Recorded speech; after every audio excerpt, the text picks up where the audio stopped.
He aquí, para quien estaba preocupado, que la República ha significado este día un nuevo pacto para ratificar el otro pacto que se andaba cayendo. Oiga, pero eso ya lo habían hecho antes. No, habían hecho un pacto, ahora hicieron el pacto de mantener el pacto. Antes ya habían hecho el pacto de mantener el pacto. Pero se acuerda que condicionaron la suscripción del nuevo pacto para salvar el pacto, el original. Entonces ese es un pacterío que... Pues digo, ya no tiene chiste, ¿no? Ya no sé cómo hacer pacto, ¿no? No, pero al final de cuentas le dijeron, con todo y sin pacto o con pacto, de todas formas en el Congreso hay ciertas leyes que no van a pasar. Pero el pacto ya se lo advirtieron. El pacto va, bueno, eso es por mantener cierta independencia hasta que les cumplan. No es independencia, es más bien cómo negociar, se tienen que subir el precio de la negocia. Sí, porque mira, está el asunto, ya cuando en un contrato, cualquier contrato mercantil, civil o lo que usted quiera, se procede a hacer un adendum, es que ya se va a corregir algo, ¿no? Algo que no estaba estipulado a plena satisfacción de las partes, los suscribientes, como suele decirse. Es que mire, tiene sentido ese asunto. ¿Qué es el pacto? El pacto es un acuerdo entre los partidos políticos para disque sacar las reformas estructurales que le convienen a las altas esferas económicas del mundo, ¿no? Bueno, no dice exactamente así, bueno, pero hay que decir, no usemos eufemismos, es realmente lo que es, ¿no? Un pacto entre los partidos con el gobierno de la República. Por eso, con el gobierno.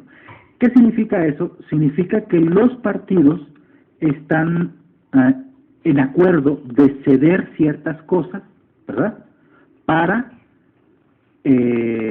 sacar adelante las reformas estructurales. ¿A cambio de? ¿Qué es exactamente? ¿Qué significa eso? Claro. Significa que si yo partido voy a ceder, el gobierno también tiene que ceder ciertas cosas. Si no, no tiene sentido el pacto, o sea, no es un pacto, es una entrega. Dando y dando, ¿no? Claro, es una entrega. Entonces, llegó el momento en que los partidos están pidiendo la parte que les corresponde de la herencia. Ya, de la negocia. No, de la negocia, bueno, estoy parodiando un versículo bíblico. Ya. Sí, me digo pródigo, sí.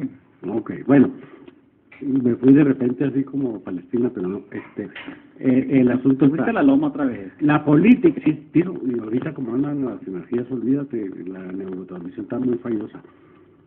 Además va a haber eclipse, maestro, anular el jueves, pero eso es otra cosa. Entonces, la política, ya se sabe, es el arte de dirimir las controversias para construir acuerdos que satisfagan los reclamos de las mayorías, ¿no? En este caso, en teoría, la teoría política dice, ¿no? Y entonces resulta que acá, al hacerse un pacto o suscribirse este pacto entre los líderes de los tres partidos más grandes, yo estaría todavía en duda del PRD a ver de qué tamaño quedó, ¿no? Con la creación de Morena y la fuga esta que han tenido, pero bueno, los tres partidos nominalmente pero mayoritarios. No cuentan en términos de lo que será, sino en lo que fueron. O sea, es el tamaño que tienen en el Congreso. Sí, es que eso voy.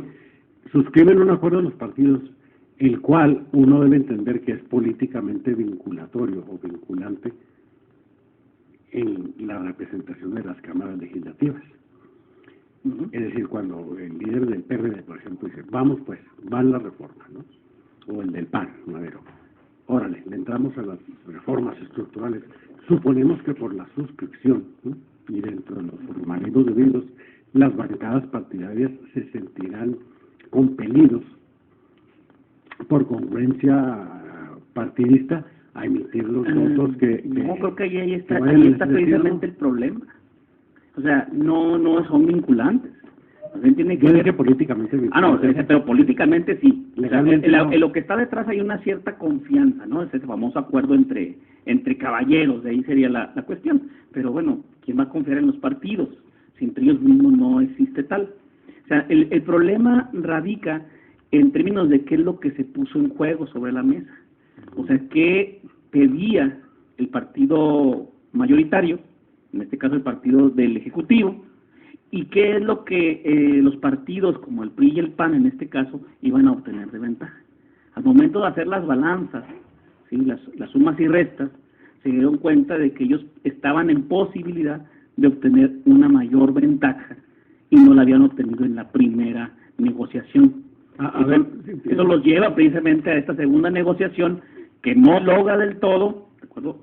No es hasta esta tercera, cuando parece ser que el partido en el poder, en el Ejecutivo, logra o cede un poco más de esas prerrogativas. En lo que ya está hecho ahorita, consumado, falta nada más la ley reglamentaria respectiva, pero la reforma educativa, por ejemplo, la reforma de telecomunicaciones, la cruzada contra el hambre, esa fue de... Pero no la lanzó el gobierno por sí mismo, ¿no? Sí es. Aunque se inscribe en este ambiente de camaradería política. En la reforma educativa, ¿qué es lo que logró avanzar en la visión del PRD o del PAN con relación al proyecto presentado por el gobierno de la República? Y lo que vemos es que la iniciativa que se presentó salió con sus puntos y sus comas, pero salió más o menos tal como venía, ¿no? Sí. Es decir, no hubo una sesión real en los hechos que permitiera obtener algún aspecto, algún estatuto específico dentro de la reforma. Es que hay otro asunto, don Ángel. Sí. Hay un capítulo de Los Simpson que ilustra muy bien este asunto cuando Homero Simpson llega al Congreso. Entonces, porque realmente así es. Es decir, aquí están las leyes que necesitamos que aprueben y ¡pum! Les avientan el legajote, ¿no? Y abajo meten una ley que no tiene que ver nada con todas las anteriores y que va dentro va dentro del paquete. Entonces, como son bien flojones y no quieren leer tanto, sí, se aprueba todo ese paquete. Y ahí va la trampa. Es decir, hay ciertas leyes o ciertas reformas, como la de la educación, a la que nadie se va a oponer. O sea, todos, el partido que se haya opuesto, que evidentemente opuesto a esta reforma educativa, iba a quedar muy mal visto. Bueno, de por sí ya más mal de lo que ya se ve en los partidos, ¿no?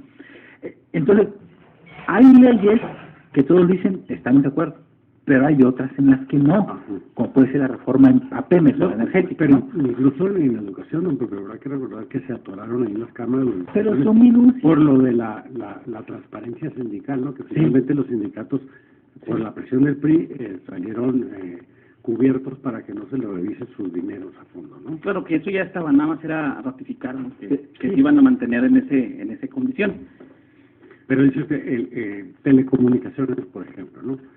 Ahí hay una... O la energética. Ahí están atorados pero no es un pleito de política, sino es un pleito con el cabildeo de las grandes empresas que cooptan a diputados de un partido, de otro, a los afines, sí.